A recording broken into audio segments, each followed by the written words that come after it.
Hello guys, welcome back to my YouTube channel. In today's video, we are back with class 11th economic subject. Yes guys, आप लोगों की बहुत ज़्यादा request थी, सो मैंने सोचा क्लास 12 की तो मैंने बनाई है ऑलरेडी बहुत सी वीडियोस, हम क्लास 11th की अब बनाते हैं, राइट?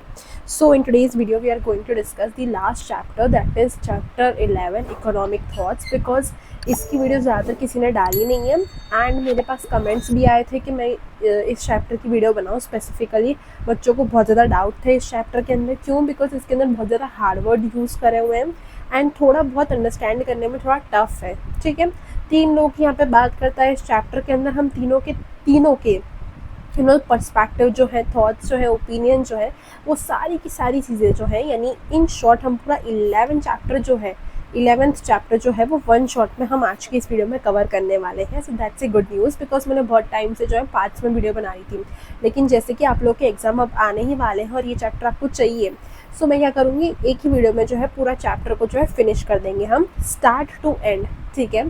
तो आप अपनी बुक लेके बैठ जाओ, नोट्स लिखने हैं तो आप नोट्स भी लेके बैठ जाओ एंड स्नैक्स ले लो, ठीक है, बिकॉज ये वीडियो जो है लंबी काफ़ी रहने वाली है, because this is one shot video, right? So let's get started with today's video. First thing first, what is economic thought? Economic thought क्या होता है? तो different thinkers जो होते हैं, different philosophers होते हैं, different महान लोग होते हैं, उनकी अलग अलग थिंकिंग होती है कि कैसे इकोनॉमी चलती है, कैसे सोसाइटी फंक्शन करनी चाहिए। तो उन्होंने जो है अपने अपने थॉट्स बताए हैं इस चैप्टर के अंदर, वही सारी चीज़ें जो है आपको पढ़नी है, ठीक है। दूसरे लोगों के थॉट्स एंड ओपिनियंस किन किन लोगों के हैं? तो 3 लोगों के हैं mainly. First is Kautilya, that is Chanakya, second है गांधी जी के एंड थर्ड है पंडित दीनदयाल उपाध्याय, ठीक है। 3 लोगों के थॉट्स हमें पढ़ने होंगे। सबसे पहले कौन है? Kautilya, Chanakya, second is Gandhi ji and third is Pandit Deendayal Upadhyay. जितने भी चैप्टर में हार्ड वर्ड्स हैं या फिर कुछ ऐसी टर्मिनोलॉजी जो आपको समझ में नहीं आ सकती थी, वो मैंने ऑलरेडी उसके मीनिंग जो है वो लिख दिए हैं, तो आप साथ साथ राइट डाउन भी कर सकते हो। क्या क्या चीज़ें पढ़ेंगे हम? तो कौटिल्य चाणक्य के इंट्रोडक्शन पढ़ेंगे, economics of Kautilya, establishment of statehood, state treasury, taxation policy, land की टैक्स पॉलिसी कैसी थी, इंपोर्ट एक्सपोर्ट पे कैसा टैक्स था, एग्रीकल्चर एंड एनिमल हस्बेंड्री के बारे में, इंडस्ट्री के बारे में। ये पूरा पार्ट रहने वाला है कौटिल्य चाणक्य का।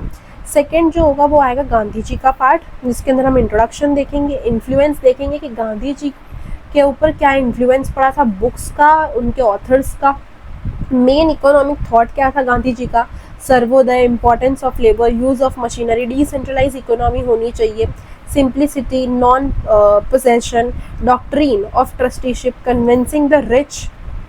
उसके बाद हम देखेंगे duty instead of right, awareness, referendum and social change, importance of interest of whole society, compensation to the trustee, opposition to nationalization, appointing a successor and state control। पंडित दीनदयाल उपाध्याय के पार्ट में क्या देखेंगे हम? सबसे पहले इंट्रोडक्शन देखेंगे, जैसे कि सब में हमने देखा था। फिर उनके मेन इकोनॉमिक थॉट्स क्या थे? इकोनॉमिक थॉट्स जैसे सबके थे वैसे इनके भी थे। Search for the third option, integral humanism and insight into what is attainable and the use of resources, ownership of asset, decentralized economy, restricting consumption, labor intensive method of production। 2 type के method होते हैं production के, एक labour intensive होता है, एक capital intensive होता है। लेबर मतलब क्या होता है कि हमारा देश जैसे जो है जिसके अंदर एक्सेस में लेबर है, तो हम लेबर इंटेंसिव टेक्निक का यूज़ करें, ज़्यादा से ज़्यादा हम इंसानों का यूज़ करें, मशीन्स का थोड़ा कम यूज़ करें। Objectives of Indian economy according to Pandit Deendayal Upadhyay, ठीक है। ये हमारा पूरा इंडेक्स है और इसी के साथ साथ हम जो है पढ़ना शुरू करेंगे, जैसा इसमें लिखा है वही सारी चीज़ें हम पढ़ेंगे। So let's start with the very first introduction part. The thoughts related to human life and economic activities like management of economy, production, revenue, distribution, employment, money exchange, economic thought, banking, solutions to financial and environment problem are referred to as economic thought। Economic thought का मतलब क्या है? Human life से related बातें, economic activity से related जितनी भी बातें हैं वो सारी जो है इकोनॉमिक थॉट हम गिनते हैं। मैनी ग्रेट थिंकर्स, बहुत से अच्छे बड़े great thinkers in various countries have influence decision of state administration regarding management of resources, production cost, distribution etcetera. बहुत से बड़े बड़े जो थिंकर्स हैं उनके डिसीजंस के इन्फ्लुएंस की वजह से जो है वो स्टेट एडमिनिस्ट्रेशन जो है अपना डिसीजन लेती थी। स्टेट एडमिनिस्ट्रेशन मतलब क्या होता है? कंट्री कैसे वर्क कर रहा है, कंट्री की एडमिनिस्ट्रेशन कैसे हो रही है। Adam Smith ideas. अब यहाँ पे पहली बात करी है एडम स्मिथ की। Adam Smith idea provides into how wealth is created, distributed and exchange. Adam Smith क्या बोलते थे कि वेल्थ हम क्रिएट कैसे करेंगे, उसको डिस्ट्रीब्यूट एंड एक्सचेंज कैसे करेंगे। सेकेंड हमारे बोलते थे Alfred Marshall provided importance of keeping human welfare at the centre. ये बोलते थे हम ह्यूमन वेलफेयर जो है, ह्यूमन लोगों का कल्याण जो है वो सेंटर में आना चाहिए किसी भी डिसीजन लेते समय। ये कौन बोला था, तो अल्फ्रेड मार्शल बोलते थे। थर्ड है हमारे प्रोफेसर रॉबिन्स। रॉबिन्स क्या बोलते थे, ये स्कैरसिटी की बात करते थे, pertaining to scarcity, problem of choice and optimum utilisation of resources. And fourth आते हैं हमारे प्रोफेसर कीन्स। प्रोफेसर कीन्स क्या बोलते थे, प्रोवाइडेड ए न्यू डायरेक्शन उन्होंने दिखाई थी to macro economics by giving principles regarding consumption, investment, employment and government intervention after the Great Depression of 1929 to 30। Thus, such people contributed to modern economic thought in the West। अब ये सारे लोग ऐसे थे जिन्होंने वेस्ट के अंदर यानी बाहर के देशों में जो है अपना कंट्रीब्यूशन दिया था। इकोनॉमिक थॉट्स उनके जो थे वो उन्होंने बताए थे। किन किन लोगों ने बताए थे बाहर के देशों में, तो सबसे पहले हमारे एडम स्मिथ, फिर अल्फ्रेड मार्शल ने बताया, professor Robins and professor Keynes ने। ये सब बातें हो गई अब बाहर की। अब हम आते हैं इंडिया के ऊपर। Economic ideology is also reflected in Indian scriptures. ऐसा नहीं है कि सिर्फ बाहर के देश वासियों ने ही सिर्फ और सिर्फ जो है थॉट्स दिए थे, हमारे इंडिया के भी बहुत से बड़े बड़े लोग थे जिन्होंने रिफ्लेक्ट करा था हमारे इंडियन स्क्रिप्चर्स में। ये सारी चीज़ें लिखी हुई हैं। शांति पर्व इन Mahabharat, Manusmriti, Shukra Niti, Kamandakiya reflects thoughts pertaining to economics in the Indian writing. Kautilya Arthashastra rank foremost. Kautilya का अर्थशास्त्र जो है सबसे ऊपर माना जाता है। Number of thinkers have influenced Indian economic thought from the ancient time to the medieval times to the present day. Ancient time से लेके मिडीवियल टाइम जब आया था तब, और आज के फिलहाल आज की तारीख में भी हमारा जो है इंडियन इकोनॉमिक थॉट्स जो है रहता है। हमारे इंडिया के भी बहुत से ऐसे बड़े बड़े थिंकर्स थे जिन्होंने इकोनॉमिक थॉट्स अपना दिया था। This chapter gives an idea of economic thoughts of Kautilya, Gandhi ji and Pandit Deendayal Upadhyay. तीन लोगों की यहाँ पे बात कर रही है कि इकोनॉमी कैसे चलनी चाहिए और क्या अर्थव्यवस्था होनी चाहिए। तीन लोगों के हम यहाँ पे थॉट्स देखने वाले हैं, कौटिल्य, चाणक्य, गांधी जी एंड पंडित दीनदयाल उपाध्याय। अब एंशियंट टाइम्स और मिडीवियल टाइम्स का डिफरेंस क्या होता है, तो एंशियंट टाइम्स मतलब एकदम पुराना समय, very old period of civilisation, जब वैदिक पीरियड चलता था। लेकिन मिडीवियल टाइम कौन सा होता है, मिडल पीरियड होता है between ancient and modern time. जैसे दिल्ली सल्तनत एरा या फिर मुगल एम्पायर का जब राज चलता था तब की ये बात कर रहा है। यहाँ पे अब हम आते हैं कौटिल्य चाणक्य के ऊपर। दिखते कैसे थे वो, तो ये रहे। आई एम श्योर आपने इनको देखा होगा कहीं ना कहीं, कभी ना कभी तो आपने देखा ही होगा। ये कौन है, तो ये है कौटिल्य या फिर चाणक्य। एक और बार मैं आपको बता देती हूँ कि जैसे कि आपकी ये जो टेक्स्ट बुक है, ये टेक्स्ट बुक के यहाँ पे जो सबसे फ्रंट पेज जो आपका होता है ना, ये यहाँ पे भी इनकी फ़ोटो लगी हुई है, फिर गांधी जी की लगी हुई है, पंडित दीनदयाल उपाध्याय की लगी हुई है। ये इसी चैप्टर से रिलेटेड ये फ़ोटो लगी हुई है, ठीक है। अगर आपको ये नहीं पता था तो मैंने आपको सिर्फ बता दिया है। अब हम स्टार्ट करते हैं reading. Kautilya was authored of Arthashastra, was a strategic scholar who dreamed of a perfect state. Born with teeth, the son of Brahmin Chanak, Chanakya's real name was Vishnu Gupta. इनका real name क्या था, Vishnu Gupta. Spending his childhood in the village of Kusumpur of Patliputra kingdom, Kautilya during 3rd century BC aided Chandragupta Maurya to end the tyrant rule of Dhananta, the last hire of Nanda race, using moral values and strategy to create a prosperous state, studying minutely the subject of politics, law, economics, management, taxation, social order, trade, agriculture and industry. He wrote an exclusive text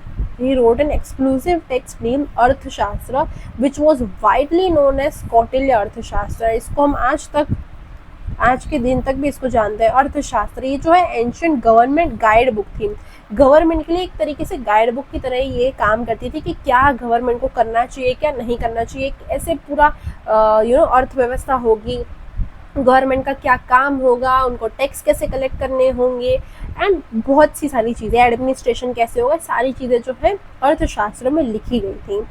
अब यहाँ पे एक बात लिखी है, he was born with teeth. इसका क्या मतलब है, तो बच्चे यूजुअली जब बॉर्न होते हैं तो उनके दांत नहीं होते हैं, लेकिन इनका क्या था, कौटिल्य जब जन्मे थे तो उनके जो है छोटे छोटे दांत थे। लेकिन पहले के ज़माने में ये माना जाता था कि अगर किसी के दांत हैं तो वो बड़े होके जब उनकी एज जो है थोड़ी बड़ी हो जाएगी तब वो जो है एक टाइप के किंग बनेंगे। लेकिन वो एज ब्राह्मण फैमिली में से आते थे तो पहले ये माना जाता था कि जो भी किंग बन रहा है ना वो अच्छा नहीं है। एक तरीके से उनकी मान्यता ये रहती थी, ब्राह्मण जैसे कि फैमिली में से आते थे तो इनके दांत जो है एक तरीके से तुड़वा दिए गए थे। ऐसा ये सब पहले की बुक्स में लिखा गया है, ठीक है। तो इसलिए यहाँ पे बोला है कि he was born with teeth, वो छोटेपन से उनके जो है छोटे छोटे दांत थे। नेक्स्ट लिखा है इकोनॉमिक्स ऑफ कौटिल्य। अब हम देखते हैं कौटिल्य ने क्या बातें बताई थी। The idea of state management in India is as old as its culture. Ancient literature of India has references of ideal methods of politics, diplomacy, policy making, rules of governance, Dandniti, policy of punishment by the state, etc. Solution to present day economic problems can be found in literature of olden times and philosophy given by sage. आज की तारीख में भी जो हमारे economic India के अंदर जो भी प्रॉब्लम आ रहे हैं इकोनॉमी से रिलेटेड, वो भी हम पुराने हमारे स्क्रिप्चर्स जो अगर हम पढ़ें तो हम सोल्यूशन उसका ला सकते हैं। इवन ओल्डन टाइम्स की जो भी फिलोसॉफी थी, जो भी संत लोगों ने दे रखी थी, उसमें हमारे प्रेजेंट डे प्रॉब्लम के सोल्यूशन पाए जाते हैं। Such philosophy given thousands years ago provide practical guidance for making individual life as well as social life easier. Kautilya Arthashastra was one of those literature, और कौटिल्य की अर्थशास्त्र जो थी उनमें से एक थी। दिस वॉल्यूम का मतलब होता है parts, found by Pandit Shyam Shastri from oriental library of the king Mysore was written in Grantha लिपि ऑन भोजपत्र। In 1909, he compiled and published the whole Kautilya Arthashastra. According to him, this work was created around 321 to 300 BC before Christ. यहाँ पे क्या बोल रहा है, बहुत सारी इन्फॉर्मेशन दे दी है। यहाँ पे बोल रहा है कि जो ये अर्थशास्त्र थी ना वो one of the best literature ऐसी मानी गई है। दूसरा यहाँ पे बोला है कि ये जो है अलग अलग पार्ट्स में लिखी गई थी। जैसे अगर आपको मालूम हो तो हम नेटफ्लिक्स पे सीरीज़ देखते हैं, जैसे स्ट्रेंजर थिंग्स हो गई या फिर कोई दूसरी सीरीज़ हो गई, वो किस में होती है, उसमें लिखा होता है वॉल्यूम, यानी इस सीज़न का ये पार्ट, इस सीज़न का ये पार्ट। तो पहले के ज़माने में भी बुक्स जब लिखी जाती थी तो एक साथ नहीं होती थी, वो अलग अलग पार्ट्स में लिखी जाती थी। तो वैसे यहाँ पे ये लिखा है। दूसरा यहाँ पे लिखा है ये जो है उनको कहाँ से मिली, तो ओरिएंटल लाइब्रेरी जो कि मैसूर में सिचुएटेड है वहाँ पे उनको मिली, और ये भोजपत्र पे लिखी हुई थी। अब यहाँ पे हम थोड़ी फ़ोटोज़ देख लेते हैं, ठीक है। यहाँ पे मैंने आपके लिए फ़ोटोज़ अटैच करी हैं लाइब्रेरी मैसूर की, जो यहाँ पे जिसके बारे में हमें बताया ना, ओरिएंटल लाइब्रेरी ये है। यहाँ पे जो है अलग अलग पुराने स्क्रिप्चर्स यहाँ पे पाए जाते हैं। यहाँ पे पुराने से पुराने टेक्स्ट हमें मिलते हैं। Library that store ancient text and manuscript, इसको हम ओरिएंटल लाइब्रेरी बोलते हैं, ठीक है। ऐसी वो दिखती थी। नेक्स्ट अगर आपको देखना है भोजपत्र, जिसपे पहले लिखा जाता था, तो वो कैसा दिखता है, ऐसा दिखता है। या आज के ज़माने में भी ऑनलाइन कहीं ना कहीं मिल ही जाता होगा। ये देखो ऐसा दिखता है भोजपत्र। इस पे हम यहाँ पे पहले के ज़माने में जो है कागज़ पन्ने तो होते नहीं थे, तो इस पे लिखते थे हम, एक ट्री की जो है छाल पे। Kautilya thoughts are based on the idea of earth. For him, the key to governance and authority lies in earth. According to Kautilya, a person who is devoid of resources, यानी जिसको resources नहीं मिले हैं, devoid of resources, can also manage to obtain earth by laboring. With increase in labor productivity, the means of production also increase.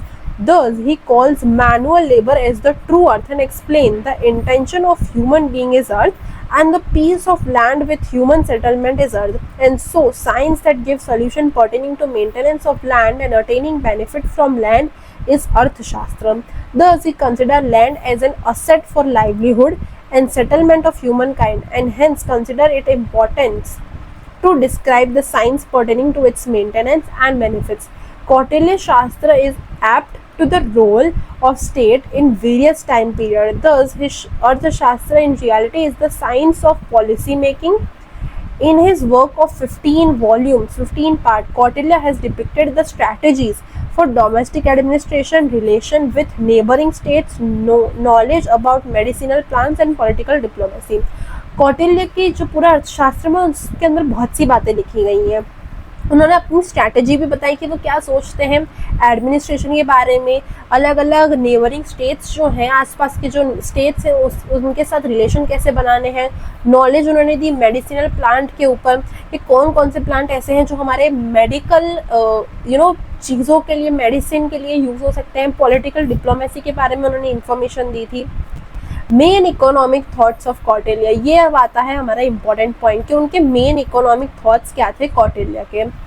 Establishment of statehood, सबसे पहला था statehood को establish करना। While establishing A state the king should provide basic resources for development.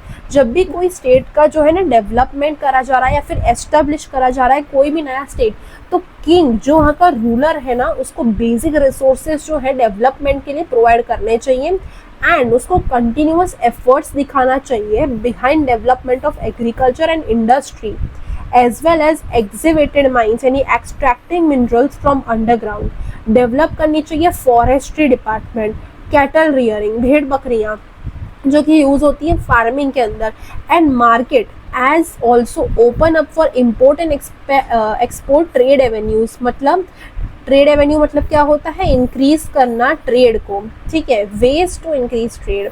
The king should aid in constructing water reservoirs, अलग अलग water reservoirs बनाने चाहिए, तालाब हो गया, रिवर हो गया, ये सारी चीज़ें उसको कंस्ट्रक्ट करनी चाहिए for farming purpose. Temples and Dharamshala that is guest house, teachers, priest and soldier must be exempted from tax. वो ये मानते थे टीचर्स, प्रीस्ट एंड सोल्जर्स को जो है टैक्स ना देना पड़े, ऐसा कुछ करना चाहिए। Must be exempted from tax during the times of natural calamities, जब नेचुरल हेजारियस एक्टिविटीज आ रही है, अर्थक्वेक आ गया, फ्लड आ गई, सुनामी आ गई, तब फार्मर्स को जो है हेल्पलेस फार्मर यानी जिनकी फसलें खराब हो गई उनको जो है किंग को पर्सनली जाके उनकी हेल्प करनी चाहिए। ये यहाँ पे बोल रहा है कि अगर नया स्टेट जो है एस्टेब्लिश करा जा रहा है तो ये सारी बातें किंग को ध्यान रखनी चाहिए। State treasury, second point, state treasury play A pivotal that is main role in ways and means suggested by Kautilya to maintain prosperity and safety of a state. The unity, stability and administration of the state are directly dependent on the state treasury. किसी भी state की unity हो गई, stable वो state है या नहीं, या फिर एडमिनिस्ट्रेशन कैसा हो रहा है, वो डायरेक्टली डिपेंडेंट किस पे है, स्टेट ट्रेजरी पर। So the king is advised to guard his treasury and always develop new means to increase it. Kautilya has shown 7 sources of income. Kautilya ने बताया है कि कौन सी 7 सोर्सेज है जहाँ से कोई पर्टिकुलर स्टेट जो है पैसा अर्न कर सकता है। फर्स्ट इज टाउन से, विलेज, इरिगेशन से, माइंस, जंगल, animal husbandry, trade and commerce. ये 7 ऐसे रिसोर्सेज हैं, 7 सोर्सेज हैं जहाँ से कोई भी स्टेट जो है इनकम अर्न कर सकता है। टाउन से, विलेज, इरिगेशन, माइंस, जंगल, animal husbandry, trade and commerce. He emphasise the king should collect tax once in a year. उन्होंने एक बात पे एम्फेसाइज डाला था, भार दिया था, क्या, तो कोई भी स्टेट जो है यानी कोई भी किंग जो है वहाँ का, वो सिर्फ और सिर्फ 1 टाइम टैक्स को कलेक्ट करे, 1 टाइम, एक साल में एक ही बार टैक्स को कलेक्ट करे, and not forcefully means to increase the treasure. और ऐसा ना करे कि उनको जो है स्ट्रेट ट्रेजर यानी अपना जो है ट्रेजर मतलब क्या बोल सकते हो, खजाना तो नहीं, लेकिन अपना जो पैसे का भंडार जो है वो इंक्रीज करने के लिए ऐसा नहीं करना चाहिए कि फोर्सफुली उनसे टैक्स घड़ी घड़ी जल्दी जल्दी कलेक्ट करे जा रहे हैं, ऐसा नहीं होना चाहिए। सिर्फ और सिर्फ एक ही बार कलेक्ट करना चाहिए एक साल के अंदर, ठीक है। It is also advise to refrain from harshness. अब इस वर्ड का मतलब क्या है, रिफ्रेन फ्रॉम हार्नेस यानी avoid being strict and cruel, avoid being strict while collecting taxes from the region facing famine and drought। तो किंग को जो है क्रूअल नहीं बनना चाहिए कि हाँ हम सबसे टैक्स कलेक्ट करेंगे भले ही उनकी परिस्थिति अच्छी ना हो। अगर ऐसा कुछ हो गया है कि वहाँ वो स्टेट जो है फेमाइन से जूझ रहा है या फिर वहाँ पे अकाल पड़ गया है बिल्कुल, तो उन लोगों से है टैक्स कलेक्ट नहीं करना चाहिए, थोड़ा उनको रिलैक्सेशन देनी चाहिए। Kautilya also hinted on the use of public property, promotion of trade, gift, penalty, fines and reward as production of cash crops to ameliorate the state treasury. ठीक है, ये भी उन्होंने बात बोली थी। Next, much of the state treasury consists of physical tangible goods and therefore it is necessary to preserve such goods in proper warehouse and use them for public welfare as required। Tangible goods क्या होता है? तो ऐसे goods जिसको हम छू सकते हैं और देख सकते हैं, जैसे कि हमारा land and building, plant and machinery, vehicle, ये सारे टेंजिबल गुड्स में आ जाते हैं, right. Kautilya also specified the rates of tax. Kautilya ने जो है कितना परसेंट इस पर टैक्स लगेगा वो रेट भी स्पेसिफाइड कर दिए थे। An amount of taxes for various categories of worker. For example 1/4 of agricultural production में be collected as tax from individual farmer, 1/2 produce may be collected as tax from the individual manufacturers of cotton, wool, silk, wax and medicine. This way he suggested tax for occupation also। यानी उन्होंने occupation यानी कि कोई manufacture है तो उस पे इतना टैक्स लगेगा, कोई इस चीज़ का प्रोडक्शन कर रहा है तो उस पे इतना टैक्स लगेगा, ये भी उन्होंने आइडेंटिफाई करके रखा था। The perception of a welfare state in Kautilya idea are useful even today in formulation of welfare plan by state for its people. Third, अब उनका थॉट्स था ऑन टैक्सेशन पॉलिसी, कि टैक्सेशन की पॉलिसी आखिर कैसी होनी चाहिए, राइट। इसको हम ध्यान से पढ़ते हैं।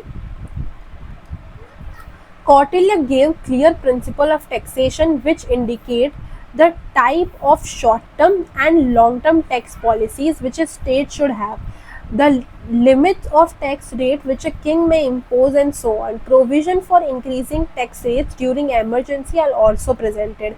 Taxes should be collected from citizen as ripened fruits are collected from orchards। अब यहाँ पे एक मुहावरा बोला है कि टैक्स जो है ऐसे कलेक्ट करने चाहिए जैसे पका हुआ फ्रूट जो कि हम फ्रूट यार्ड में से कलेक्ट करते हैं, फ्रॉम orchards, राइट।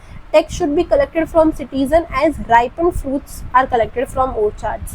अब ये क्या होता है? तो एक इस टाइप की जगह होती है, राइट, एक इस टाइप की जगह होती है, a place where fruit trees are grown. ठीक है, यानी जैसे जब फ्रूट जो है पक जाते हैं और उसको तोड़ लिया जाता है, तो वही यहाँ पे बोलिए टैक्स भी उसी तरह कलेक्ट करना चाहिए पब्लिक से, यानी सिटीजन से।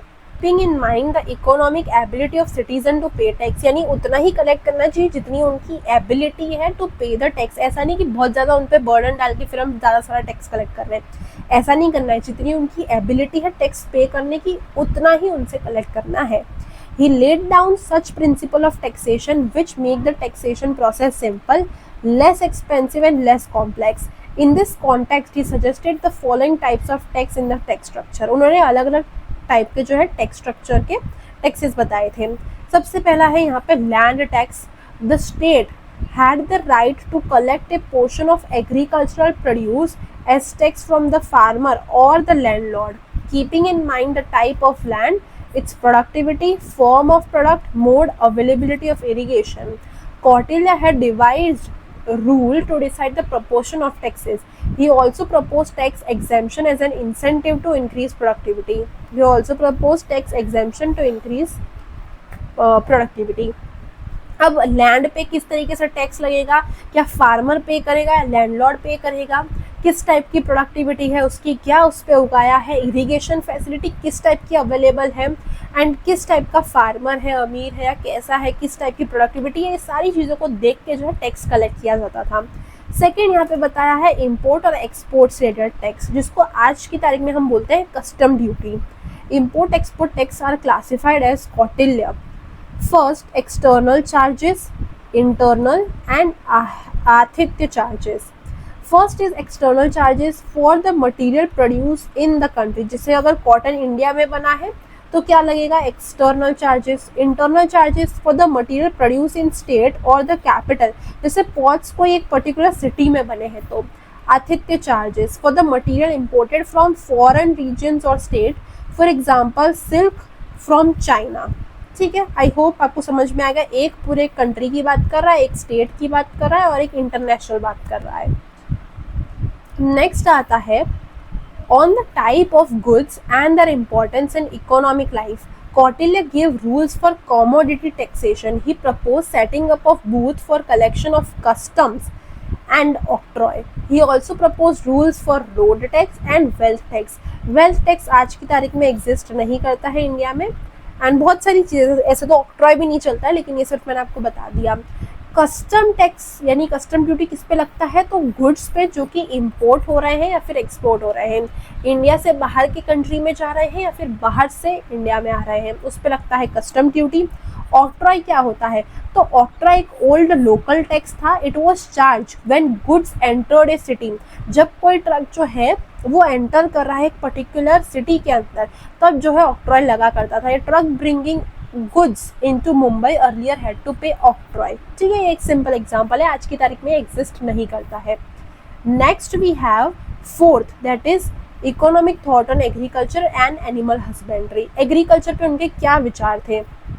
Kautilya name agriculture as the primary means of livelihood, जो कि हम आज भी बोलते हैं। हम इंडिया को आज की तारीख में भी क्या बोलते हैं, इंडिया जो है खेती प्रधान देश है। तो इसका मतलब क्या होता है कि प्राइमरी सोर्स ऑफ इनकम जो है लोगों की इंडिया के अंदर एग्रीकल्चर से आती है, खेती से आती है।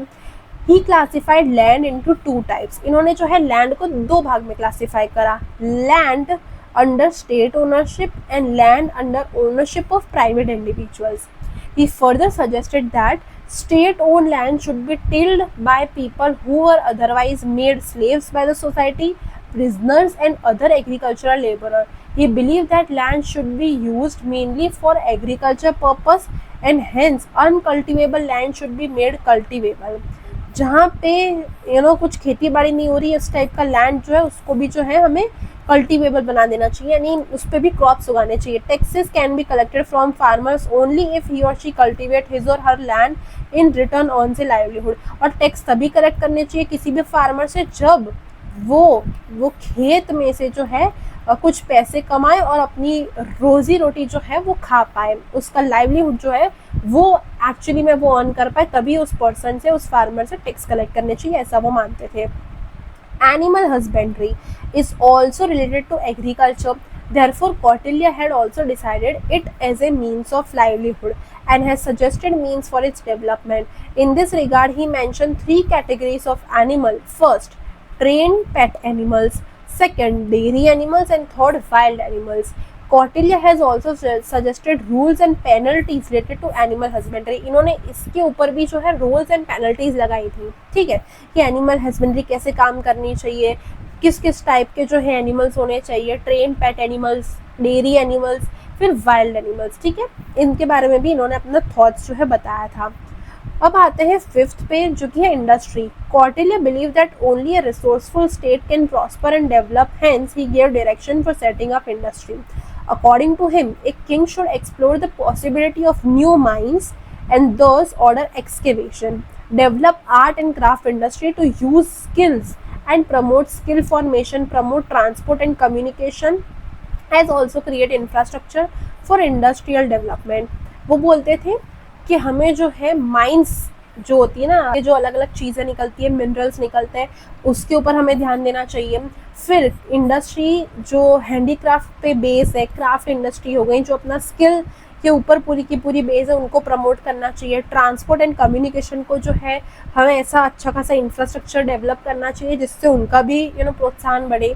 ये further suggested setting up of proper market in towns and city to facilitate sale of the produce wares.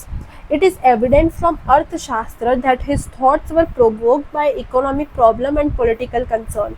He has also incorporated the minutest details in building of a progressive and modern state and gave theories which have universal acceptability and are applicable even in the present time. Even though his work Arthashastra was created for Magad state, that is currently known as a part of modern Bihar, and for the Emperor Chandragupta Maurya, he wished that his work could be used to those kings who desired timeless victory and a proper management of the state. Kautilya has opposed the act of tax evasion and hiding assets from the state. क्या बोला है यहाँ पे, although इन्होंने अर्थशास्त्र जो है वो मगध स्टेट, जो कि आज की तारीख में बिहार माना जाता है, जब चंद्रगुप्त मौर्य थे उनके लिए बनाया था ये सारे के सारे रूल। लेकिन वो ये चाहते थे कि दूसरे जो किंग है जिनको टाइमलेस विक्ट्री चाहते हैं वो भी अगर अर्थशास्त्र को फॉलो करें तो उनका बहुत ज़्यादा कल्याण होगा और उनका मैनेजमेंट जो है वो स्टेट का वो अच्छी तरीके से हो पाएगा। कौटिल्य अपोज करते थे टैक्स की चोरी ना करें लोग, यानी tax evasion and hiding asset from the state, और लोग जो है अपनी संपत्ति हाइड ना करें उस पर्टिकुलर स्टेट से, ये वो चाहते थे। Next we have second person जिन्होंने अपना इकोनॉमिक थॉट दिया था, वो है गांधी जी। अब गांधी जी ने क्या बोला था वो हम पढ़ते हैं। Introduction first. Society change continuously and the purpose of change is development of society. Such changes occur as the phases of transformation, and in each phase of transformation the society tends to follow the ideas and ideals of some reformer. Thus the reformer in a way leads the change in society, becomes a torch bearer, provides direction. Torch bearer का मतलब क्या होता है? एक person जो कि दिशा दिखा रहा है, जो कि हमें डायरेक्शन प्रोवाइड कर रहा है, गाइड कर रहा है। बॉर्न एट पोरबंदर इन गुजरात। हम यहाँ पे गांधी जी की बात कर रहे हैं कि वो कहाँ पे उनका जन्म हुआ था, तो गुजरात के अंदर पोरबंदर में। उनका पूरा नाम क्या है? Mohandas Karamchand Gandhi, whom we known as Gandhi ji, was one such leader. Though he had a strong willpower and was an idealist dreamer, he urged for a realistic and practical approach. Truth and non-violence were the two major principles of his ideology. इनकी ideology के दो main parts थे। झगड़ा नहीं पसंद था और उनको झूठ बोलना नहीं पसंद था। He practiced his ideology to remove the difference between thought and conduct. He emphasized on religion and ethics for individual and social life. Besides, he also made endless effort towards eradicating untouchability, persuading people to stop consumption of alcohol, attaining communal solidarity and empowering women. His way of living life was based on ethics. So he accepted ethical science as the base of science of politics and economics. Gandhiji's simple way of life in social, economical and political terms is frequently known as Gandhism. ठीक है, इनकी जो simple way of living थी economic political terms में भी, उसको हम आज की तारीख में क्या बोलते हैं? Gandhism. But unlike other economist, Gandhi ji had not given a specific ideology. जैसे कि बाकी लोगों की स्पेसिफिक आइडियोलॉजी थी, गांधी जी की ऐसी नहीं थी। He didn't classify his ideology into any of the specific category. He never wanted to give Gandhism nor wished to have his own followers. He didn't claim that he had discovered any new theory or ideology.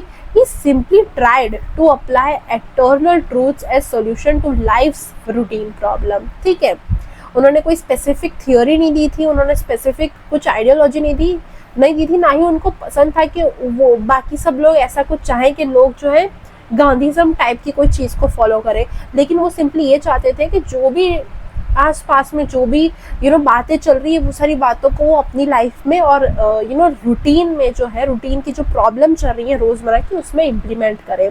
वो ऐसा सब नहीं चाहते थे कि लोग जो है उनके पीछे एकदम पड़े और उनकी सारी बातें माने। ठीक है, उनकी ऐसी कोई सच आइडियोलॉजी नहीं थी। यहाँ पे बोला है कि कौन कौन सी ऐसी बुक्स थी और कौन कौन से ऐसे थिंकर्स थे जिनका गांधी जी पे जो है बहुत असर पड़ा था। We can see the influence of religious books, philosopher, events on Gandhiji economic, social and political ideology. Gandhiji was greatly influenced by the American thinker Thoreau. Gandhi ji जो है बहुत ही ज़्यादा इन्फ्लुएंस हो गए थे अमेरिकन थिंकर थ्योरो की आइडियोलॉजी से। The idea of simple living and high thinking was adopted from Thoreau's work. जो simple living and high thinking का जो फंडा है वो गांधी जी ने थ्योरोज वर्क में से अपनाया था। उनको बहुत पसंद थी इनकी ideology. Gandhi ji idea of Sarvodaya यानी वेलफेयर ऑफ ऑल, सबका कल्याण करना, was an inspiration from British writer John Ruskin book unto the last. अब अनटू द लास्ट बुक का मेन थीम क्या था? तो society should be build on justice, equality and welfare of everyone, not just the rich person. यानी वो ये बोलते थे कि सबका कल्याण होना चाहिए। ठीक है, यही इसमें माना गया है कि हर पर्सन का जो है कल्याण होना चाहिए। ऐसा नहीं कि सिर्फ रिच पीपल का जो है सबसे ज़्यादा बेनिफिट हो, सब लोगों का, पुअर का, मिडिल क्लास का, रिच का, सबका वेलफेयर होना चाहिए। ठीक है, यही सर्वोदय की बात करता है, इसी का यही मुद्दा था। और गांधी जी ने ये इंस्पिरेशन किससे ली थी, तो रस्किन, जॉन रस्किन की बुक थी अनटू द लास्ट, उसमें से। नेक्स्ट लिखा है, फ्रॉम दैट बुक ही derive the importance of labour work and wage to reduce, eradicate मतलब क्या होता है, रिड्यूस पोवर्टी फ्रॉम इंडिया। ठीक है, पोवर्टी को कैसे रिड्यूस करेंगे हम, ये इसी बुक से इन्होंने जो है कुछ अंश लिए थे। लियो टॉल्स्टॉय वर्क, अब इनकी जो है बहुत सारी स्टोरीज हमने सुनी भी होंगी, लियो टॉल्स्टॉय से भी इंस्पायर थे। What shall we do then, the kingdom of God is within you, influence Gandhi ji, he was influenced by the theory of bread labour. Bread labour मतलब क्या होता है, everyone should do physical labour to earn their food, हर एक इंसान को जो है फिजिकल लेबर यानी काम करना चाहिए उनका खुद का खाना खाने के लिए। ठीक है, given by Ruskin, and thus he gave the motto that those who don't work have no right to it। और इसी की वजह से गांधी जी ने क्या बोला कि जो लोग काम नहीं करते उनको कुछ भी राइट नहीं है कि तुम जो है खाना खाओ, यानी तुम सबको जो है काम करना है। Moreover, in his childhood, he watched the play सत्यवादी राजा हरिश्चंद्र। वो जब गांधी जी जब छोटे थे उनके चाइल्डहुड के समय, तो उन्होंने एक नाटक देखा था। कौन सा नाटक, तो Satyavadi Raja Harishchandra. And this left an indelible impression on him. The play taught him the importance of truth and made him a satyagrahi. Gandhiji believed pertaining to laboring for one's own bread were also confirmed by Shlok in the 3rd chapter of Hindu scripture of Bhagavad Gita, which state, one who relishes the fruit without making offering, without efforts and sharing fruits with others is indulging in sinful action। या क्या बोल रहा है कि भगवत गीता के 3रे अध्याय के अंदर, जो कि हिंदू स्क्रिप्चर है, उसमें क्या बोला है कि अगर कोई ऐसा इंसान है जो दूसरों के साथ जो है वो अपनी चीज़ें यानी फ्रूट्स मतलब क्या, जो अपना खाना है, जो भी चीज़ें जो है शेयर नहीं कर रहा है, वो जो है एक सिंफुल एक्शन कर रहा है, एक पाप कर रहा है। There also is an impact of scripture like Upanishad, Ramayana and Mahabharata, and of saint poet like Kabir, Guru Nanak, Narsimha Mehta, and also spiritual leader Guru Shrimad Rajchandra और गांधी जी आइडिया। गांधी जी सारे के सारे लोगों से जो है बहुत ज़्यादा इन्फ्लुएंस थे और उनके जो आइडियाज़ थे वो इनकी बाकी लोगों की जो थियोरी थी उन पे भी बेस थे काफ़ी हद तक। Main economic thoughts of Gandhi ji, जैसे कि हमने ऊपर अभी हमने किसके बारे में पढ़ा था, तो चाणक्य के बारे में, कि उनके मेन थॉट्स क्या थे। अब हम पढ़ेंगे गांधी जी के मेन थॉट्स क्या थे। Gandhi ji believe that neither capitalist nor socialist economic approach would be able to solve the economic problem of India. ना ही पूरी की पूरी सोशलिस्ट और ना ही पूरी की पूरी कैपिटलिस्ट इकोनॉमी जो होगी वो सॉल्व कर पाएगी इंडिया की प्रॉब्लम। कैपिटलिस्ट क्या होता है इकोनॉमी, तो जहाँ पे जो है वो पूरी की पूरी पावर जो है प्राइवेट के हाथ में हो। सोशलिस्ट क्या होता है, तो जहाँ पे गवर्नमेंट ही सारा कुछ संभाल रही है। तो इंडिया के अंदर पूरी की पूरी कैपिटलिस्ट भी नहीं अच्छी और पूरी की पूरी प्राइवेट भी अच्छी नहीं है। So he gave alternative economic ideas against western capitalist production policy, excessive use of machinery and materialistic philosophy. और इसकी वजह से जो है इन्होंने अलग अपनी थ्योरी दी थी।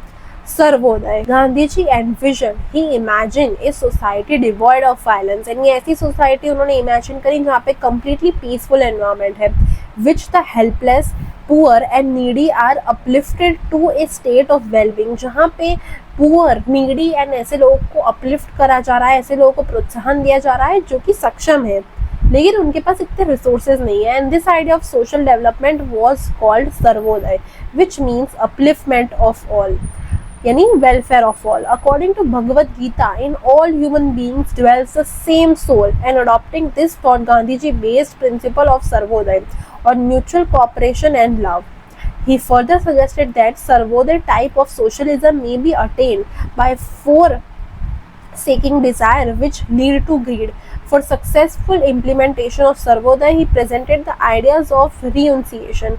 मतलब क्या होता है, giving up of something, service, reducing dependency on machinery, protection of labor, decentralization of power and prevention of exploitation. He disliked the thought that very few people became rich due to the impact of machine and industry. For him, socialism means that there are no difference between people and that all are equal. अब यहाँ पे decentralization का मतलब क्या है कि power and responsibility, decision making जो है वो हर एक इंसान के पास हो, छोटे छोटे सब लोगों के पास कुछ ना कुछ एटलीस्ट थोड़ी बहुत अथॉरिटी हो, ना कि एक के ऊपर ही जो है पूरा का पूरा पावर हो रूलिंग की, यानी मोनोपोली नहीं होनी चाहिए एक टाइप से, हर इंसान के पास जो है पावर होनी चाहिए डिसीजन लेने की। नेक्स्ट क्या लिखा है, सेकंड था इम्पोर्टेंस ऑफ लेबर। वो ये चाहते थे कि लेबर जो है बहुत ज़्यादा इम्पॉर्टेंट होते हैं, क्योंकि एक तो हमारा देश के अंदर लेबर इतने सारे हैं, तो हमें ऐसा नहीं करना चाहिए कि सिर्फ और सिर्फ हम मशीन्स का यूज़ कर रहे हैं। इससे क्या होगा, अनएम्प्लॉयमेंट बढ़ता था, पोवर्टी बढ़ती थी, क्योंकि लोगों को निकाल दिया जाता था, लोगों का काम मशीन रिप्लेस कर देती थी और मशीन जो है वो ज़्यादा प्रोडक्शन कर देती थी, तो एक तो उनको काम नहीं मिलता था, वो खा नहीं पाते थे, पोवर्टी बढ़ रही थी, अनएम्प्लॉयमेंट बढ़ रहा था, हमारा पूरा का पूरा देश का जो है डाउनफॉल आता था। तो ये गांधी जी बोलते थे कि लेबर जो है बहुत ज़्यादा इंपॉर्टेंट रोल प्ले करते हैं। Gandhi ji promoted the idea of equitable remuneration for different types of labour. Labour is the only living factor of production. Labour ही सिर्फ लिविंग फैक्टर ऑफ प्रोडक्शन है। बहुत से टाइप के फैक्टर्स ऑफ प्रोडक्शन होते हैं जो कि हमने अर्लियर डेज में, अर्लियर क्लासेस में देखे हैं, land, labour, capital and entrepreneur. Entitled to live a dignified life and there should be enough opportunities for all to work. He believed that it was obligatory upon the state to create employment opportunities. Stating the importance of labor, Gandhiji asserted that though mental intellectual labor was important for development of, everybody should engage in some form of physical labor. इसलिए हर किसी को जो है काम करना चाहिए, ऐसा ये मानते थे। Gandhi ji observed decline in dignity and importance of physical labour in modern times and thus he emphasized upon the idea that dedicated physical effort make a person give up greed and enable the person to get employment and thus get freedom from poverty. अगर कोई ऐसा इंसान है जो कि physical effort दे रहा है, काम वो कर रहा है, तो एक तो वो ग्रीडी नहीं होगा, किसी भी चीज़ के लिए लालची नहीं होगा, एंड उसको एम्प्लॉयमेंट की तक मिलेगी, वो फ्री हो जाएगा पोवर्टी के जाल से। ये सारी बातें हमारे गांधी जी बोलते थे। थर्ड, उन्होंने इकोनॉमिक थॉट दिया था यूज़ ऑफ मशीनरी। मशीनरी कितनी यूज़ करनी चाहिए, ऐसा नहीं होना चाहिए कि मशीन ही पूरा का पूरा प्रोडक्शन में डोमिनेटेड है, लेबर है ही नहीं, रेकलेस यूज़ कर रहे हैं हम मशीन का, इतना ज़्यादा यूज़ करने की लेबर की ज़रूरत नहीं पड़ रही, ऐसा नहीं होना चाहिए। According to Gandhi ji, the era of machine was called as machines dominated the production method. Some critics called him as opponent of machine. बहुत से लोगों ने गांधी जी को क्रिटिक करा था, क्या बोलते थे कि आप तो मशीन्स के बहुत खिलाफ हो, लेकिन वो मशीन के खिलाफ नहीं थे, वो खिलाफ थे कि हम सही से यूज़ करें मशीन का, and never against appropriate use of machine. He was against the reckless use of machine which replace human labour and rendered labours unemployed. वो इसके खिलाफ थे कि हम जो है रेकलेस यूज़ ना करें, इतना यूज़ ना कर दें मशीन्स का कि हम जो है लेबर की जो शक्तियाँ हैं या फिर लेबर की जो पावर है उसको हम भूल जाएं बिल्कुल ही. The following point summarise his view regarding use of machine. ये उनके थॉट्स से जो यहाँ पे हमें दे रखे हैं. फर्स्ट क्या बोला है, Gandhi ji recommended greater use of basic and simple machine that can be owned by and useful to poor producers. हमें ऐसी बेसिक और सिंपल मशीन का यूज़ करना चाहिए जो कि पुअर प्रोड्यूसर भी जो है ला सकता है. According to him, those machine which facilitate the work of labour must be employed, but those which replace labour and render labour unemployed should not be used widely. ऐसी मशीन हमें use करनी चाहिए जो कि लेबर की सहायता कर रही है प्रोडक्शन के अंदर. ऐसी मशीनों को हमें कम यूज़ करना चाहिए जो कि लेबर को जो अनएम्प्लॉयड कर दे, वो लेबर की ज़रूरत ही ना पड़े ऐसा कर दे, वो मशीन हमें कम यूज़ करनी चाहिए. Gandhi ji did not oppose machines which are used for welfare of the poor. Machinery which reduce physical labour and save time fund can be widely employed, but he cautioned the society against the use of machine which enhance profit for a single individual or few individual. Machine must be benefited for the society as a whole. वो ये चाहते थे कि ऐसा नहीं होना चाहिए कि हम मशीन ला दे रहे हैं लेकिन प्रॉफिट जो कि है पूरा का पूरा एक ही इंसान या फिर कुछ ही इंसान ले जा रहे हैं. मशीन से जो है पूरी की पूरी इकोनॉमी का वेलफेयर होना चाहिए, पूरी पूरी सोसाइटी का वेलफेयर होना चाहिए, ना कि सिर्फ एक इंडिविजुअल का. यानी ऐसा नहीं होना चाहिए कि अमीर ही सिर्फ अमीर होता जा रहा है और गरीब यहीं का यही है. सबका कल्याण हो, ऐसा गांधी जी चाहते थे और यही उन्होंने सर्वोदय में भी लिखा है. नेक्स्ट, ही असर्टेड और believe that machines are for human wellbeings and human beings are not for machine. क्या बोलते थे कि हम इंसान जो है वो मशीन के लिए नहीं है, मशीन हम पे डिपेंडेंट है। He believe that machines are for human beings and human beings are not for machine, and hence machine must be not so used widely that human becomes highly dependent on machines। ठीक है। Next point is decentralize economy. Decentralize economy मतलब क्या कि power जो है economy में सबके ऊपर जो है डिस्ट्रीब्यूट कर दी जा रही है, ना कि सिर्फ एक या दो इंडिविजुअल के अंदर। वो फेवर करते थे कि इकोनॉमी में जो है डिसेंट्रलाइज होना चाहिए, सेंट्रलाइज नहीं होनी चाहिए। यानी सेंट्रलाइज का मतलब होता है किसी एक के पास ही पावर है और वही सब कुछ कंट्रोल कर रहा है। डिसेंट्रलाइज का मतलब क्या है, सब लोगों के पास थोड़ी थोड़ी पावर है जिससे किसी एक की मोनोपोली ना हो। According to him, development of villages should be central concern of any process economic development. He wanted villages to get equal benefit of development, which can happen only through decentralized planning. He gave the idea of decentralized planning as an alternative to capitalist planning and as a solution to the problem of centralized economies. And thus, he promoted the idea of increasing the use of khadi and the idea of spinning khadi as a household industry with the help of spinning wheel और चरखा। उन्होंने बहुत ज़्यादा प्रोत्साहन दिया था खादी के ऊपर भी। अब गांधी जी खादी क्यों यूज़ करते थे, खादी के बने हुए कपड़े वो क्यों पहनते थे, तो वो सपोर्ट करते थे सेल्फ रिलायंट को and make your own cloth. वो खुद का कपड़ा खुद बनाओ, सेल्फ सफिशिएंट सेल्फ रिलायंट बनो, किसी और पे डिपेंडेंट मत रहो। सेकेंड, सपोर्ट करते थे विलेज एम्प्लॉयमेंट को by using khadi, symbol of independence movement. ठीक है, आत्मनिर्भर भारत जैसे कि आज के तारीख में वैसे ही तब के ज़माने में भी था। The concept of decentralise economic planning was rooted in the idea of Gram Swarozgar, village empowerment, village self reliant, जिसको हम आज की तारीख में आत्मनिर्भर भारत भी बोलते हैं। Simplicity and non-possession. The problems of economic life arise owing to greed and race for increasing material possession. Economic problem जो थी लाइफ की वो क्यों बढ़ती थी, लोग जो है लालची होने लगे थे, हर कोई जो है रेस में भाग रहा था, हर किसी को मटीरियलिस्टिक थिंग चाहिए थी, एंड वो अपने एथिक्स जो थे, अपने मॉरल रिस्पॉन्सिबिलिटी जो होती थी, सब लोग भूल जाते थे। which is why he propagated the idea of non-possession and consumption for needs and not for greed. He advised people to restrict their wants and work towards contentment. Contentment का मतलब होता है feeling happy and satisfied with what you have, जो हमारे पास है उसी से खुश रहना, ग्रीडी लालची नहीं बनना किसी चीज़ के लिए। इस बात को वो प्रमोट करते थे।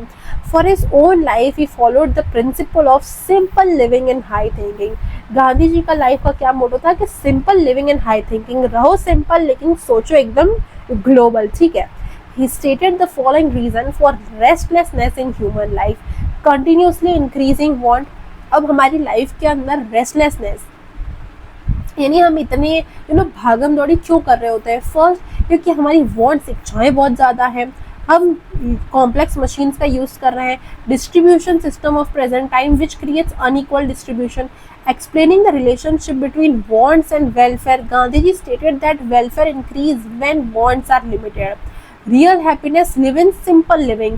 Production and distribution should be undertaken keeping into consideration the needs of people, to each one according to his or her need. He insisted upon the idea of everyone's livelihood with anyone's exploitation, without anyone's exploitations. ठीक है, हर किसी को life जीने का हक है लेकिन बिना किसी दूसरे की लाइफ एक्सप्लॉइट करे बिना। सिक्स्थ, वो बोलते थे डॉक्ट्रीन ऑफ ट्रस्टीशिप का मतलब क्या है, तो यहाँ डॉक्ट्रीन का मतलब होता है प्रिंसिपल या फिर theory. Theory of trusteeship. Trusteeship is one of the important principles given by Gandhi ji. ये one of the important principle है जो कि गांधी जी के द्वारा दिया गया है। क्या बोलता है? He gave this principle getting inspired by Bhagavad Gita and Ishopanishad. Ishopanishad क्या होता है? तो it is a part of Upanishad, ये एक पार्ट है उपनिषद का जो कि एक्सप्लेन करता है स्पिरिचुअल एंड मॉरल आइडियाज को। Ishopanishad quote, all that is created on earth is because of God, hence we must release it after surrendering it. If a person has inherited and accumulated a large amount of wealth, he or she should form a trust of excess wealth. A person requires only as much wealth as is necessary for a dignified living. Wealth which is excess, then it belongs to society. The owners of wealth and capitalists can voluntarily act as trustees of their wealth. they will be allowed to retain stewardship of their possession and to use their talent to increase the wealth, not for their own sake but for the sake of nation, therefore without exploitation. The important aspect of Gandhiji doctrine of trusteeship can be summarized as under. क्या बोलते थे वो, हम नीचे एक बार देखते हैं, यहाँ पे छोटी छोटी बातों में उनकी बातें लिखी गई हैं. First is convincing the rich, change of heart. Gandhiji was a worshipper of truth and non-violence. His principle of trusteeship was based on voluntary action. Trusteeship was Mahatma Gandhi's peculiar contribution to the technique of social change. He called it as the change और the technique of change of heart. क्या बोलते थे इस technique को?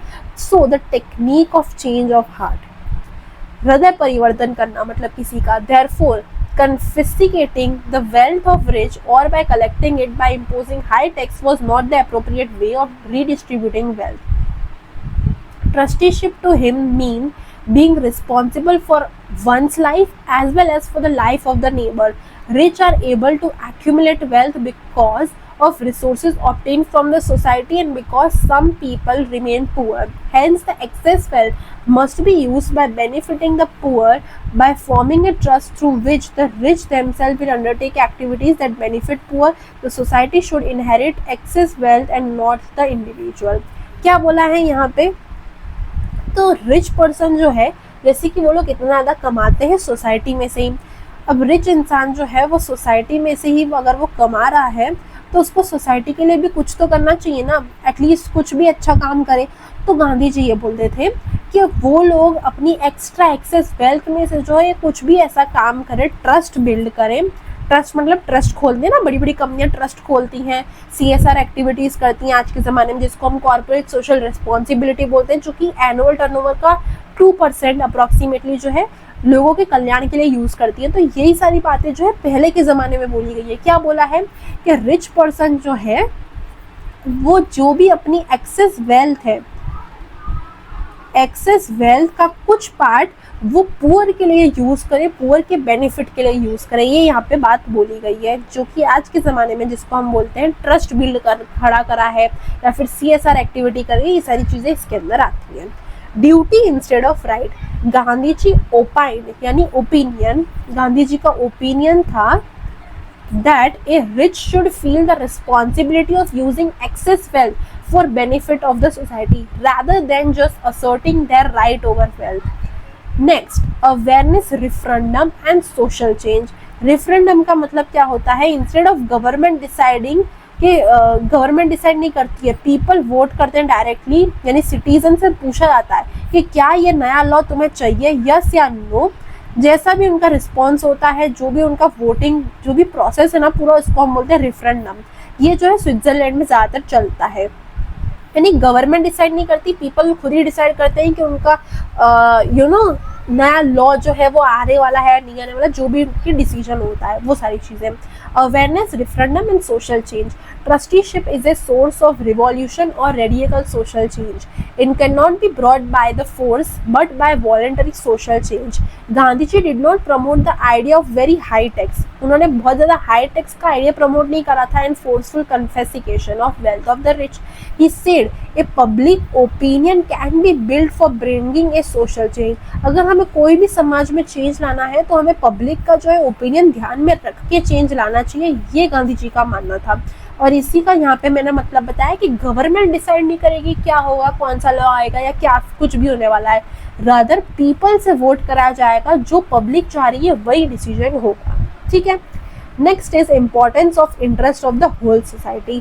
Gandhi ji believed in working for greater good. It was better that a large number of people are benefited instead of few individuals.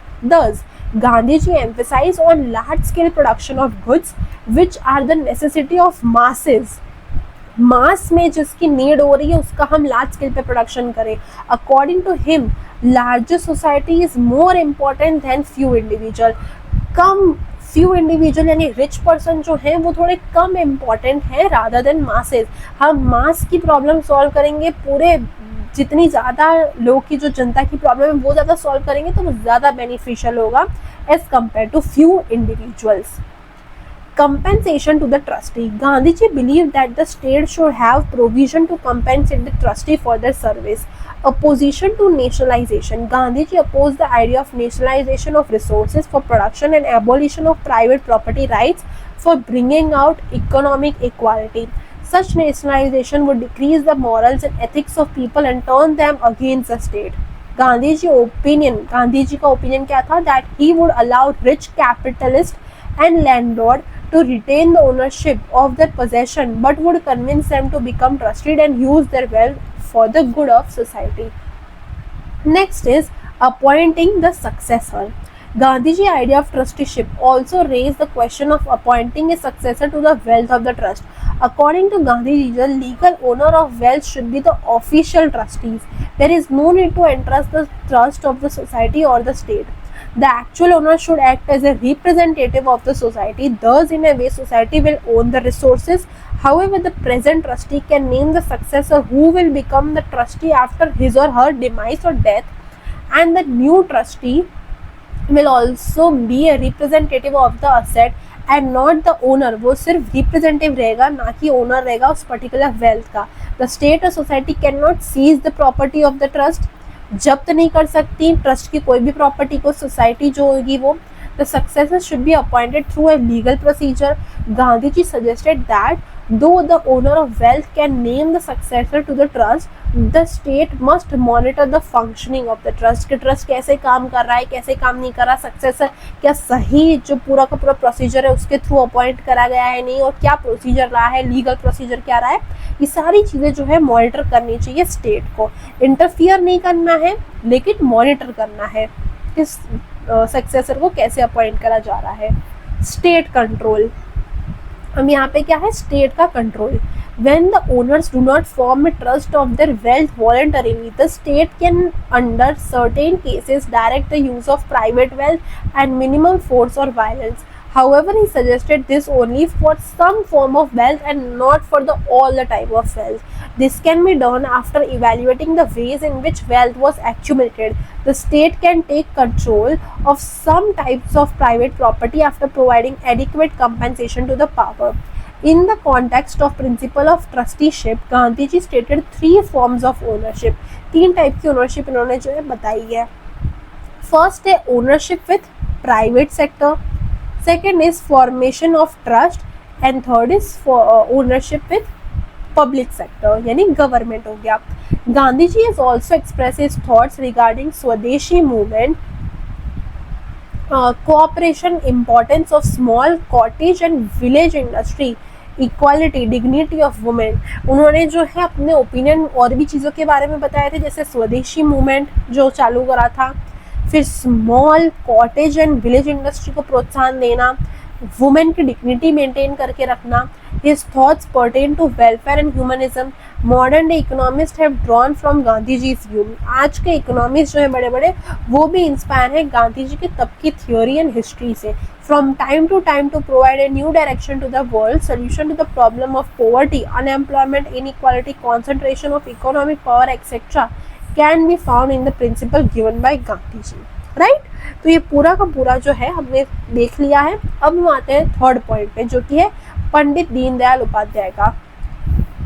Third is Pandit Deendayal Upadhyay. इनके क्या economic thought रहे थे, किस चीज़ से इंस्पायर थे, बाकी सारी चीज़ें जो है अब हम इनकी देखते हैं. कैसे दिखते थे, तो ये इस टाइप के कुछ दिखते थे जो कि आपके टेक्स्ट बुक के फ्रंट पेज पे बनी हुई है, तीनों तीन की फ़ोटो अगर आपने देखी हो तो. राइट. अब हम पढ़ते हैं. Simple living, uncomplicated and gentle personality with sparkling eyes. Profound philosopher and integral humanist with eminence, यानी कि distinction in politics, economics are words which define Pandit Deendayal Upadhyay. Born on 25th of September 1916, during his life at just 52 years, Pandit Deendayal philosophized and worked for the development of country by including people from the lowest strata, यानी least advantage poor family background से जो लोग आते थे, considering the economic condition of those time. उन्होंने जो है देश के लिए बहुत काम करा है। एंड जो भी गरीब फैमिली से लोग आते थे, गरीब जिनका फैमिली बैकग्राउंड था, लीस्ट जिनको एडवांटेज मिलती थी, उनके लिए भी इन्होंने बहुत ज़्यादा काम करा है और देश के डेवलपमेंट के लिए भी बहुत ज़्यादा इन्होंने प्रोत्साहन दिया है। Next is he presented his idea on philosophy, economics, sociology and literature। बहुत से इन्होंने आइडियाज़ दिए हैं, फिलोसॉफी पे दिया है, इकोनॉमिक्स पे, सोशोलॉजी एंड लिटरेचर पे। He earned a name for himself working in the areas of social organization, journalism and politics। Some of his work are राष्ट्र जीवन की समस्याएं, devaluation, a great wall, political diary, राष्ट्र चिंतन, integral humanism, राष्ट्र जीवन की दिशा, भारतीय अर्थनीति, विकास की दिशा, Akhand Bharat Kyon, his views on politics, economics, society are found in his work. ये सारे के सारे इनके जो वर्क हैं उनकी यहाँ पे लिस्ट बताई गई है और सभी के सभी इनके जितने भी वर्क हैं इसके अंदर पॉलिटिक्स, इकोनॉमिक्स एंड सोसाइटी जो है इन्वॉल्व रही है। मेन इकोनॉमिक थॉट क्या रहा है पंडित दीनदयाल उपाध्याय का, अब हम ये डिस्कस करते हैं। फर्स्ट पॉइंट में यहाँ पे बोला है the search for the third option, search for the third option, the two practical system of achieving economic goals which the world knew were capitalist and socialism। यहाँ पे नाम ही क्या दे दिया यहाँ पे, so the search for third option. हमें दो practical way तो हैं, यानी पूरी की पूरी दुनिया को पता ही है, एक तो होता है हमारा कैपिटलिस्ट और एक होता है socialism. Pandit Dindayal presented a third option. He expressed that there is an advancement in methods of production and use of machinery has increased and the world has abundant resources. Human beings face many complexity and problems created due to blind race for prosperity. Nations have attained economic growth and development by adopting capitalism or socialism, but these systems have also created the problems of exploitation, inequality, economic instability, class struggle, pollution. India also blindly copied the western economic system। जैसे कि India ने भी western economy का system जो है blindly copy कर लिया है। Thus, in spite of economic planning, there are growing economic problems like low productivity in agriculture and industry, insufficient rural infrastructure, poverty, unemployment, inflation, excessive urbanization, pollution, devaluation of rupee, etc. To overcome these difficulties, Pandit Dindayal suggested that the third option against capitalism and socialism is an integral economics policy which is based on integral humanism। ये बोलते थे कि जैसे कि हम सबको जो है दो ऑप्शन ऑलरेडी मालूम है, एक होता है कैपिटलिज्म, सेकेंड होता है सोशलिज्म। इन दोनों से हटके भी एक ऑप्शन है जो कि इन्होंने खुद ने सजेस्ट किया है। कौन सा है? An integral economic policy which is based on integral humanism, जिसके बारे में अब हम नीचे डिस्कस करते हैं कि कौन सा इन्होंने थर्ड ऑप्शन दिया था। Pandit Deendayal is the advocate of integral humanism. He advocated it for economic policy. He states that integral humanism represents the Indian culture. He has presented thoughts on integral economics, though the idea of integral humanism means a human life, एक human की life जिसके अंदर ये सारी चीज़ें हैं। A human life is not merely thought of as an economic human being but as a composite of all the characteristics of human being. It is an ideology which considers the mutual relationship of one human being with another and with the world account to make his or her life happy and prosperous. According to Pandit Dindayal, integral humanism can be achieved by, अगर किसी की भी life में integral humanism achieve करना है तो वो कैसे अचीव होगा? First, serving the ill informed, ignorant and deprived people of the society, यानी हमें उन लोगों की मदद करनी चाहिए जो कि हर कोई जो सोसाइटी में उनको इग्नोर कर रहा है और जिनको एक्चुअली में ज़रूरत है उनकी हमें मदद करनी चाहिए। Making the self sufficient by providing technical education and skill formation, technical education बच्चों को दिलानी चाहिए, सेल्फ सफिशिएंट बनाना चाहिए लोगों को एंड स्किल के ऊपर ज़्यादा प्रेशर देना चाहिए। Third, enabling them to increase their income and by providing them better housing facilities. For this, he chose some successful policies from the West which would be suitable for the nature of Indian economy and which would help in the overall development of the country.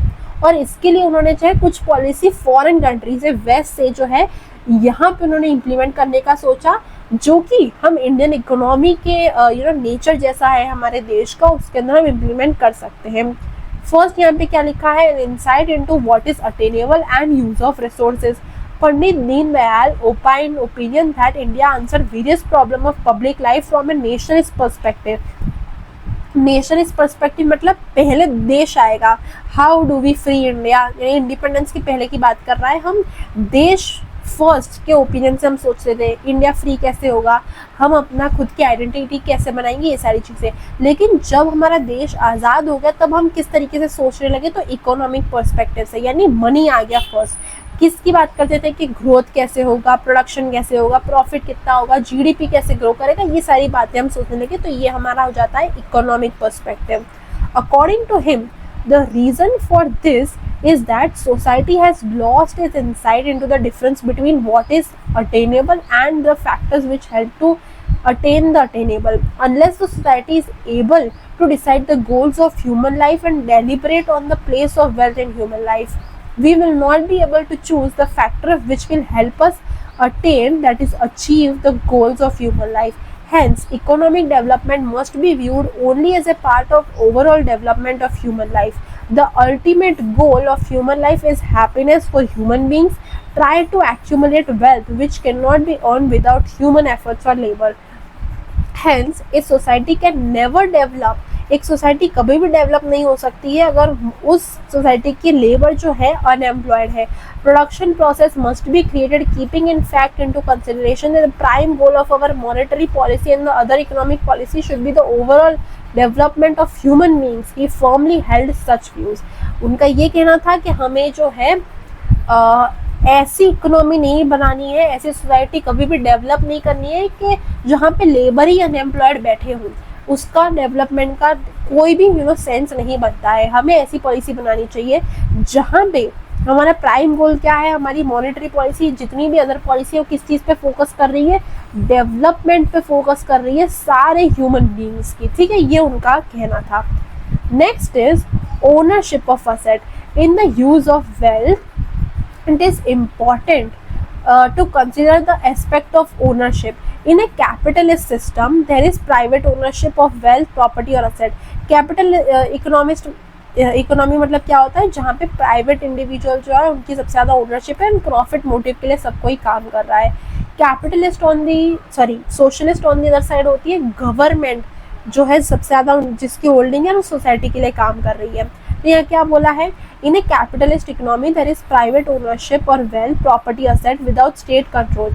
A socialist on the other hand is based on the premise that private property is the cause of all economic problem and hence private property has no place in socialism. दोनों एक दूसरे से opposite है। ठीक है, while Pandit Deen Dayal also state that abolition of private ownership completely is unwise because that would mean loss of incentive and willingness to work, loss of dignity of an enterprising person, loss of safety in some manner and hence reduction in satisfaction.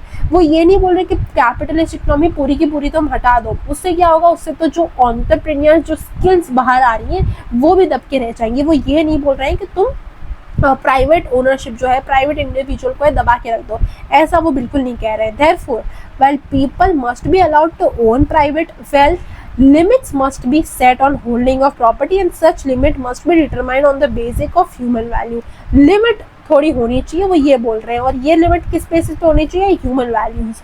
The limit on private property holding should be determined in such a manner that the possession or deprivation of private property do not become the cause of devastation यानी destruction और disruption for a human being. Ownership जो है ऐसे होनी चाहिए कि वो किसी को भी हार्म ना कर रही हो, किसी भी इंडिविजुअल को, ह्यूमन बीइंग को हार्म ना कर रही हो। ये believe that uncontrolled possession and self will use of property destroyed the ethical and intellectual character of a society. अगर उस पर कंट्रोल नहीं रखा गया तो लोग जो है अनएथिकल प्रैक्टिसेस करने लगेंगे। Thus, he suggested setting up of law, social governance and absolute decentralization of power in setting such limits. He believed that the use of asset and wealth should be done for the development of human beings. ये भी यही चाहते थे कि absolutely decentralization economy होनी चाहिए, जो कि गांधी जी भी बोलते थे। क्या बोलते थे कि पावर किसी एक के हाथ में नहीं होनी चाहिए। अगर एक के हाथ में ही पावर है तो वो जो है पूरी इकोनॉमी को डिस्ट्रॉय कर देगा। क्यों?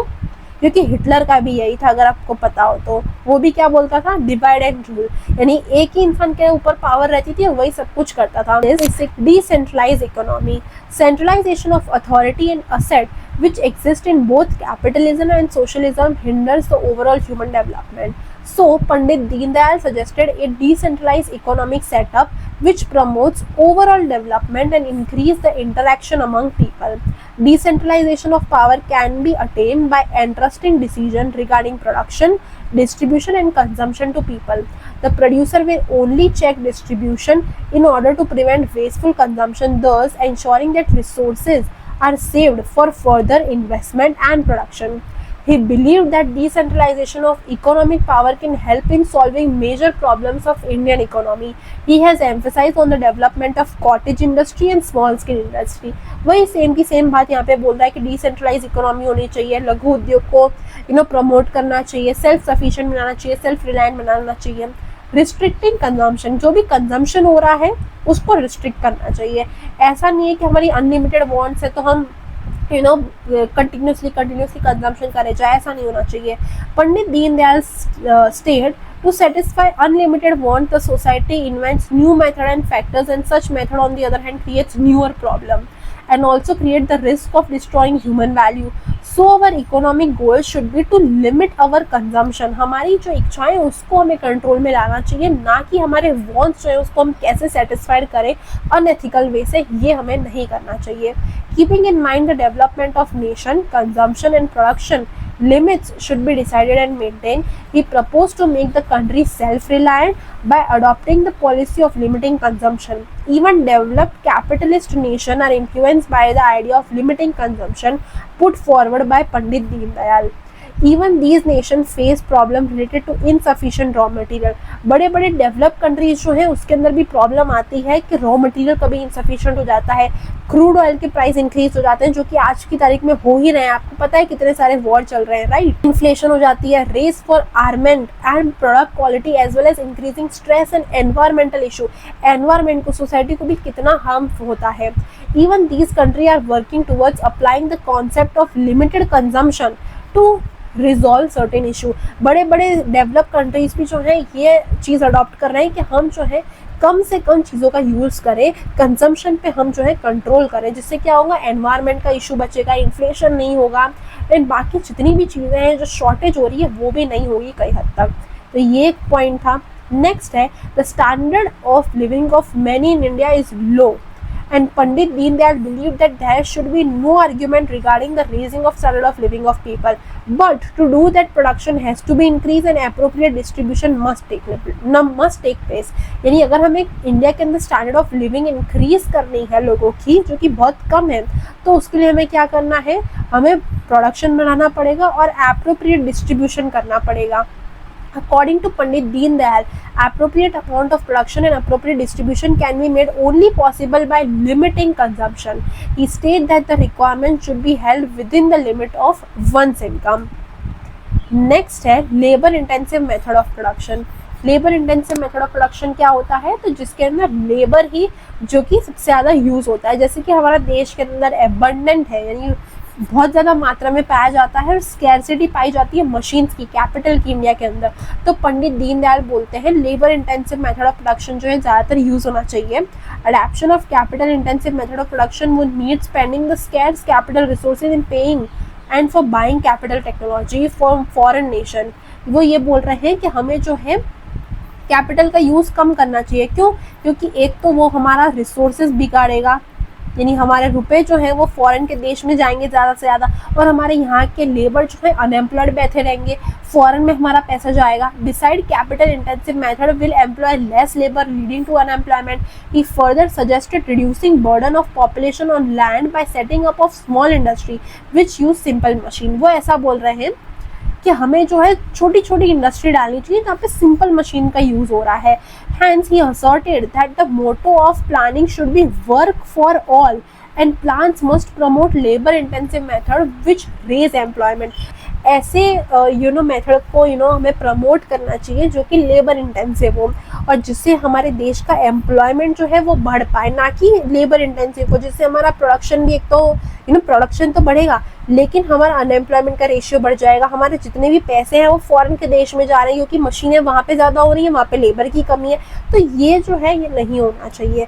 Objective of Indian economy according to Pandit Deendayal Upadhyay, capitalism and socialism have failed in comprehending human beings and their problems. Hence, according to Pandit Deen India needs neither capitalism nor socialism, but needs progress and happiness of her people.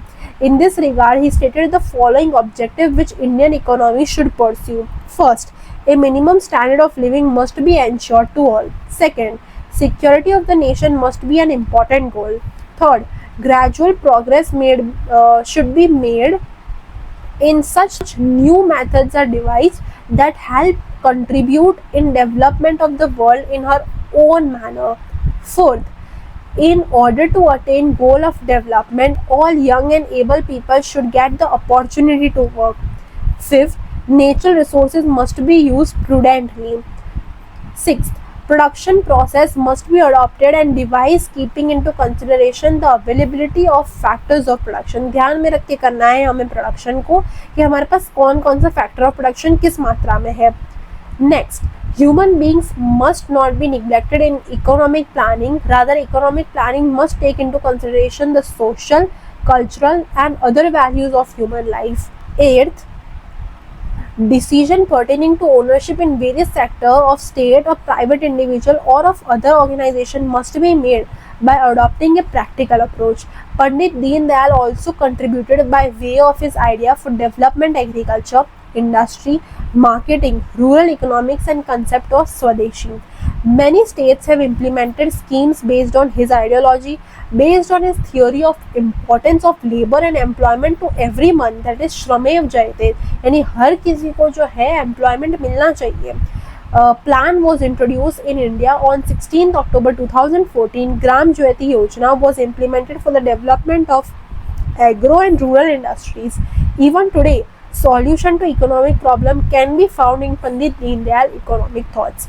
क्या बोला है यहाँ पे कि इनके जो ideas थे जो कि इन्होंने एग्रीकल्चर पे दिए थे, रूरल इकोनॉमिक्स पे दिए थे, स्वदेशी का कंसेप्ट दिया था, ये सारी की सारी चीज़ें जो है इनकी सारी थ्योरी का इम्पोर्टेंस जो है आज की तारीख में भी है. जैसे कि Shramev Jayate was plan to introduce in India.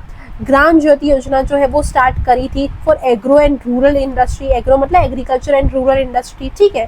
तो पुराने लोगों के भी जो थॉट्स एंड जितने भी उनके आइडियाज़ हैं वो आज के ज़माने में भी बहुत ज़्यादा हेल्पफुल पाए जाते हैं और उनसे भी बहुत अच्छा खासा सोल्यूशन मिल जाता है. इसके बाद आती है आपकी एक्सरसाइज जो कि आप लोग खुद करोगे. इसी के साथ हमारा ये चैप्टर जो है वन शॉर्ट वीडियो हमारी होती है ख़त्म. आई नो ये लंबा काफ़ी चैप्टर था एंड थोड़ा बहुत बोरिंग भी आपको लगा होगा, आई नो, बिकॉज ये है ही ऐसा चैप्टर. लेकिन जो कोई भी बच्चा अभी तक पूरी क्लास जिसने देखी है एक ही शॉर्ट के अंदर, आई होप तुम्हारे एग्ज़ाम जो है बहुत अच्छे जाएं एंड बहुत ही अच्छे मार्क्स से तुम पास हो जाओ. अगर आज की वीडियो अच्छी लगती है then you know what to do. Like this video, subscribe to my channel below and मेरी वीडियोस जो है अपने फ्रेंड्स एंड क्लासमेट के साथ ज़रूर शेयर करो क्योंकि मेरे सब्सक्राइबर बहुत ही धीरे धीरे बढ़ते हैं. लेकिन मैं आप लोगों के लिए इतना ज़्यादा अच्छा कंटेंट आई थिंक सो लेके आती हूँ, तो उसको प्लीज़ सपोर्ट करो गाइस, ठीक है. तो I will see you guys in my next video. Till then bye bye and keep learning.